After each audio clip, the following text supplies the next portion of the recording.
e saiu o negócio todo. Agora fodeu. Bom, cortar a esquina. Vamos tentar usar. Acho que eu não tenho outro pavio. Eu deveria ter comprado outro pavio de uma vez. Fazer o que, né? O Gabriel é burrinho. Bom, hoje que eu vou falar direto do assunto que eu queria falar. O assunto que vai virar corte aí, eu espero que eu fique famoso por ele. Vou falar por que eu deixei de ser ANCAP e faz ele um assunto que converge com o fato de eu me ter convertido à ortodoxia. Bom, o anarcocapitalismo, o que é, primeiramente? Nada mais é que o anarcocapitalismo é uma ética. Primeiramente, a gente fala que é uma ética, né? Claro que ele envolve mais outras coisas. O libertarianismo, na verdade. O libertarianismo é uma corrente ética baseado, primeiramente, no princípio de não agressão. E, se eu não me engano, o princípio de não agressão foi feito pelo Rothbard. Bom. Mas... E depois veio o Hans Hermann Hoppe e fez a ética argumentativa. Bom, o que é o princípio de não agressão? Ele é um princípio ético de que eu não agrido você, você não me agride. Na verdade, não foi nem inventado pelo Rothbard. Ele só foi uma bonitizificação do eu não encho seu saco, você não enche meu saco. Só isso. Mas depois veio pelo próprio Rothbard, que era aluno do Mises, que o Mises já era liberal, sobre... Ele criou uma ética que diz: primeiro, toda pessoa tem direito sobre o seu próprio corpo. O seu corpo é sua propriedade. Beleza. Aí foi o primeiro problema resolvido. Todo mundo tem o direito ao seu próprio corpo. Ou seja, já começa o porquê do Estado não poder existir. O Estado, ele tem direito sobre o seu corpo. Você é propriedade do Estado. Por quê? Porque você precisa pedir permissão para ele para sair do território dele.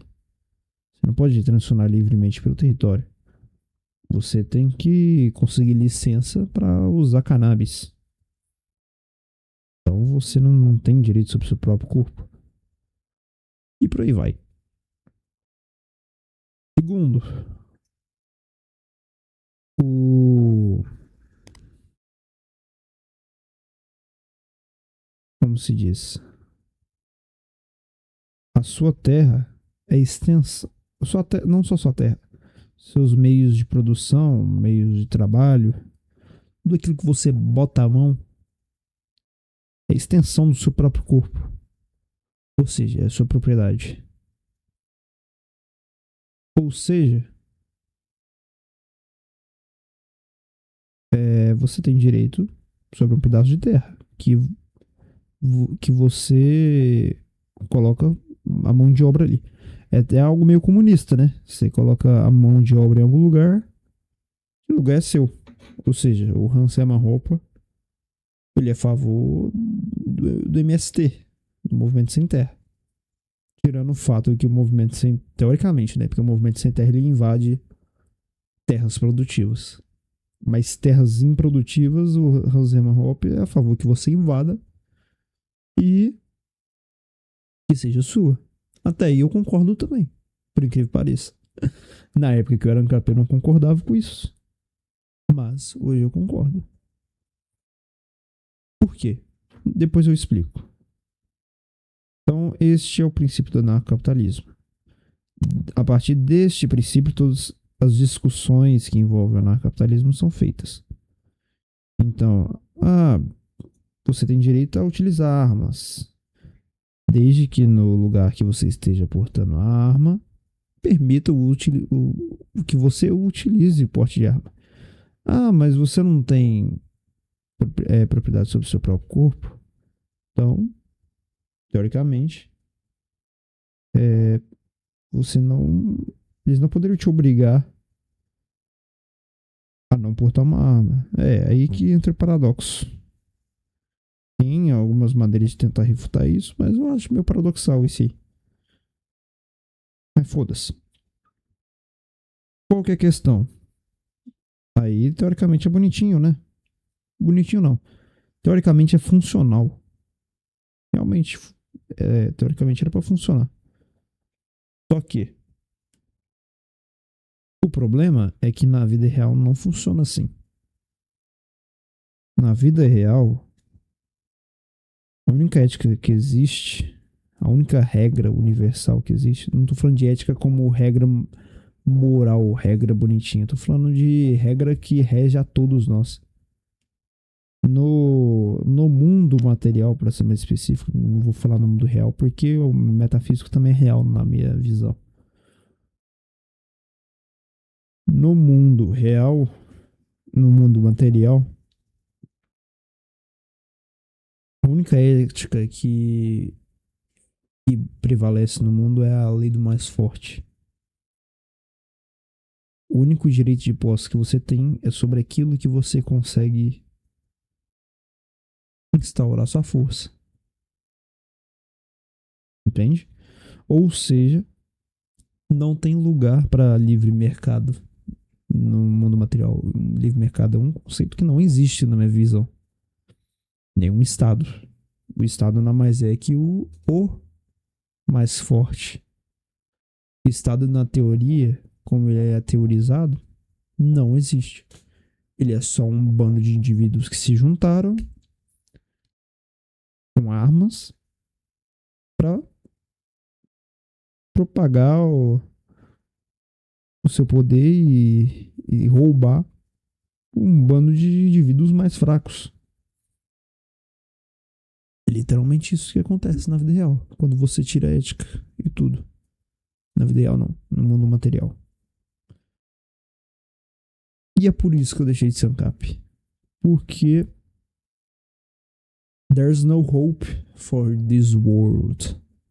Não tem esperança pra esse mundo. O mundo é essa merda aí. Por culpa de quem? Um cara chamado Adão. Seguido de um cara chamado Caim, que matou Abel. E culpa nossa, que continua com essa porra.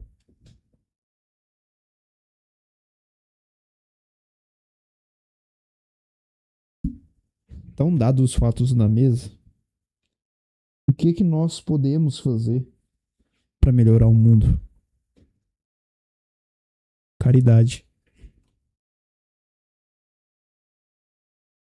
Caridade e arrependimento. A gente se arrepender todo dia de a gente ser uns merdas e tentar se redimir ajudando as outras pessoas. Na minha visão, é só essa porra aí que tem para ser feita. Eu não vou gastar meu tempo teorizando sobre ética argumentativa, que eu não expliquei, eu vou explicar depois.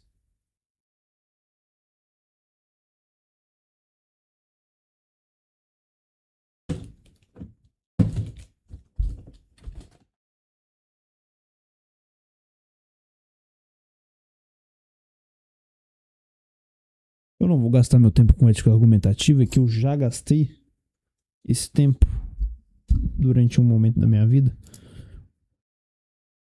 para tentar arranjar esperança nesse mundo, porque não tem esperança nesse mundo. E é isso que o Marlboro, o Miorim, o Paulo Cogos não entendem, porque eles são católicos romanos. E querendo ou não, de certa forma, os católicos romanos ainda têm algum tipo de fé nesse mundo. Mas é outro papo.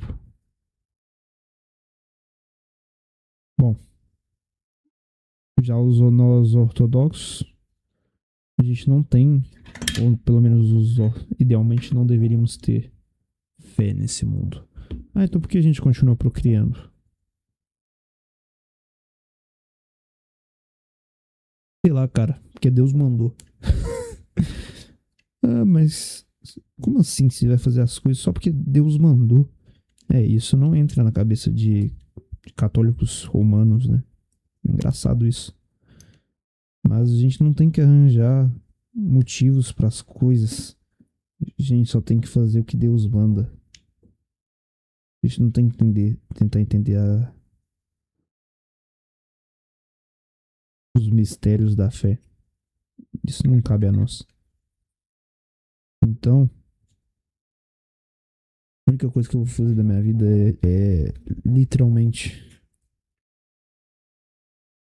viver, fazer o que eu acho que eu nasci para fazer.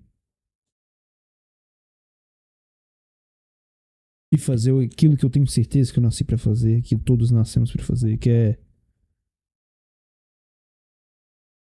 servir o nosso Senhor Jesus Cristo, né? Vamos ver se essa bosta vai funcionar agora.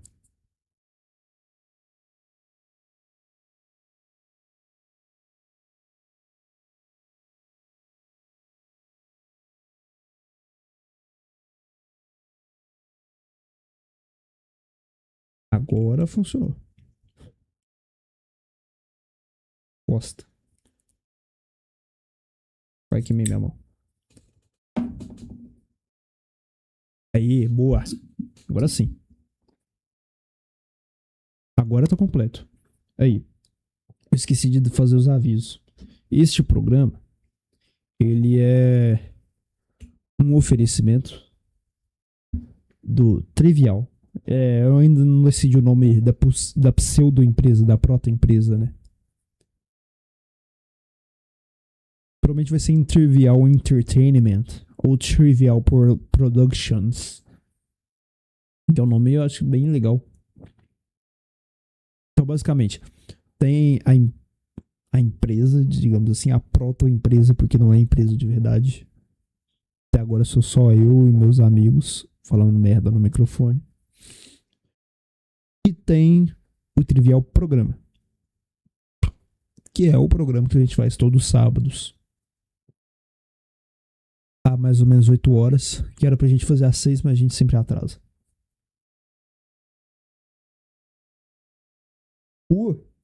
Bateu.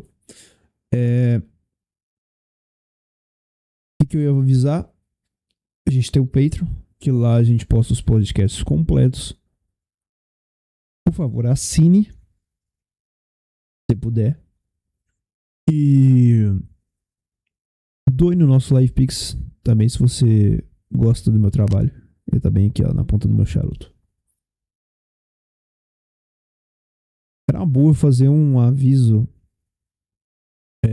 para todos, né? Os programas. Vou fazer isso agora. Se você está assistindo este programa no YouTube, ouvindo no Spotify, saiba que você está nos roubando, me roubando. Porque este programa faz parte da Trivial Productions. Então, por favor, assine o nosso Patreon no link abaixo e doe no nosso LivePix para apoiar nossos projetos. Lá você vai encontrar horas de conteúdo exclusivo e mais programas estão em produção. Assine. Vou tentar colocar isso agora no início de todos os podcasts deste canal. O canal que vocês estão vendo isso provavelmente vai ser o Gabriel Pacheco. Que é meu canal, sei lá, desde 2016, eu acho. Ou 14, não sei.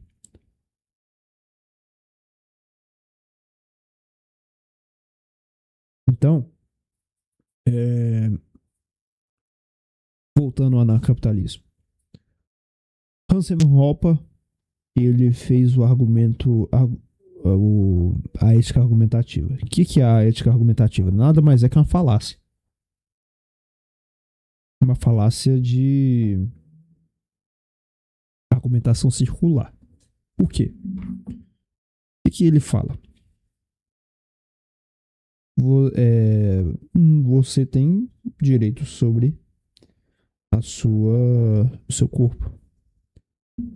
Ah, beleza. Aí prossegue daí. Não tenho. Não tenho direito sobre o meu corpo. Por algum motivo alguém fala isso. Na verdade, eu concordo. A gente não tem direito de propriedade sobre o nosso corpo. Vou explicar o porquê, que eu não acabei ainda o meu argumento.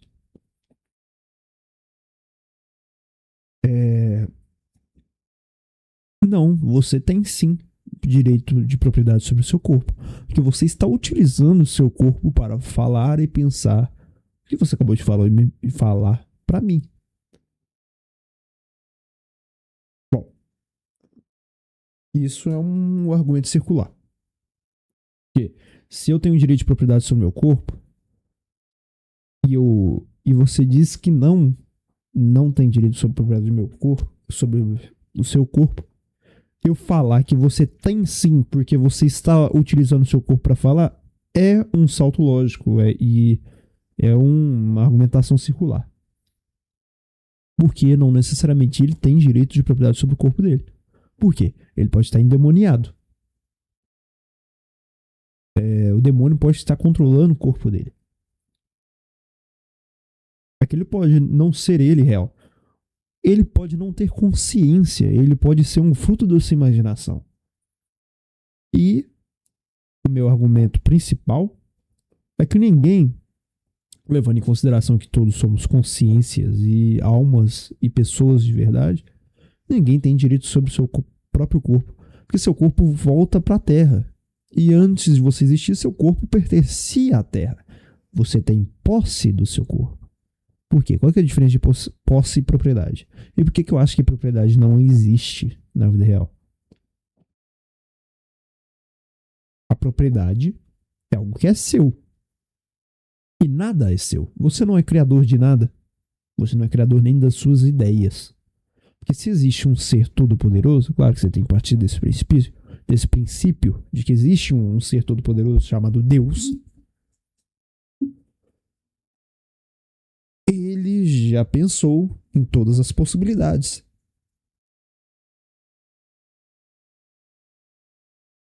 Então, todas as suas ideias já foram pensadas por ele. E a realidade é dele, porque ele criou. Ele criou tudo. Você não criou nada. Você mesmo nem se criou.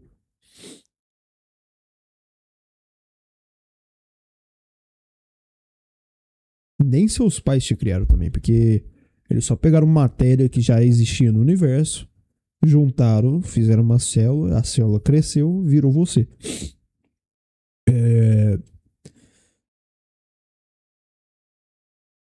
Então, nada é seu. Você tem posse. O que é a posse? Qual é a diferença da posse? Você está utilizando, está com você momentaneamente, digamos assim. Deu pra você entender. Lembrando, eu não tô me dando muito de inteligente. Eu tô fumando charuto e bebendo vinho, é que eu gosto. Eu gosto de coisas mais refinadas, mas não quer dizer que eu sou inteligente. Eu sou bem burro. Eu sou um burro que gosta de falar de coisas mais inteligentes. Só que provavelmente eu falho na maioria delas, porque eu sou burro. Então, nada mais é que eu sou um metido a besta. Metido a inteligentinho. Eu sou o arquétipo do inteligentinho. Mas eu, na verdade, eu não sou. Porque eu não vou mentir. O inteligentinho ele tem que mentir, né? Que ele é inteligente. Eu não tô mentindo. Eu tô falando que eu sou burro. E eu sou burro mesmo. Eu só sou mais inteligente que a maioria das pessoas. Mas qualquer pessoa do século XIX provavelmente me deitaria na argumentação.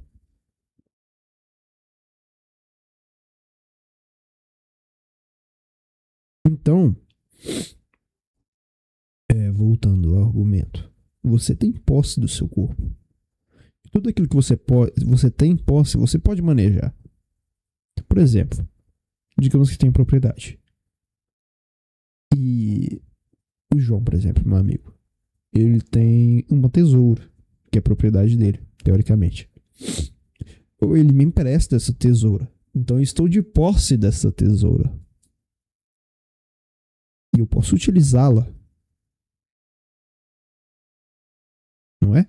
Eu posso utilizar essa tesoura. Vai deixar de ser posse do João? De propriedade do João?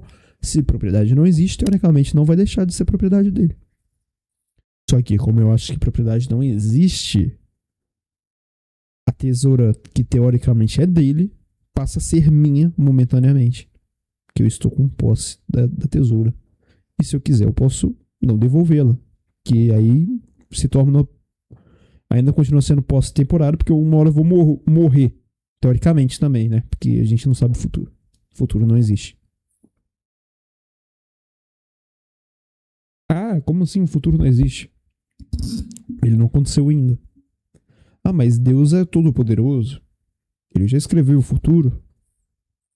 Aí é uma coisa que eu não sei.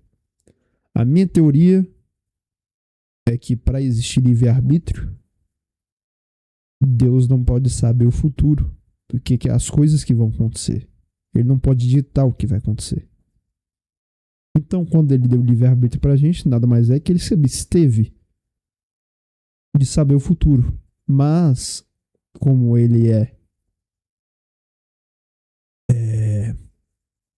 como ele é